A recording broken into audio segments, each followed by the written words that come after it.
మా పాప చూడండి మెట్లు ఎలా ఎక్కేస్తుందో. మా పాపనే కాదు, మా బాబయితే ఇంకా తొందరగా ఎక్కేస్తున్నాడు. ఎలా అంటే చెప్పొద్దు, ఇంకా స్పీడ్‌గా ఎక్కేస్తాడు, పైనకెక్కి కూర్చుంటాడు. లాస్ట్‌కొచ్చేసైతే 1800 మెట్లయితే అయిపోయినాయి. ఇంకొక 400 మెట్లేమో ఉన్నాయి.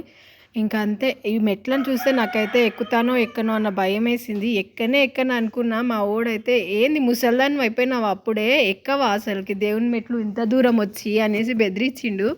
సరేరా నేను కూడా ఎక్కుతా అనేసి ఎక్కుతున్నా. ఇంక మా ఆయనయితే ఎక్కడనుకున్నా, కానీ మా ఆయన మోకాళ్ళ మీదనే ఎక్కేస్తున్నాడు లాస్ట్‌కొచ్చేసరికి.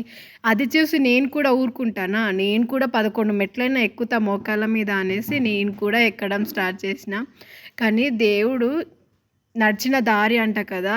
అస్సలు అలసట తెలవలేదు. అంత బాగా ఎక్కేసినాం. ఫైనల్లీ అయిపోయినాయి మెట్లు. మీరైతే సబ్స్క్రైబ్ చేసుకొని ఒక లైక్ చేయండబ్బా! ఉంటాను మరి. Bye bye.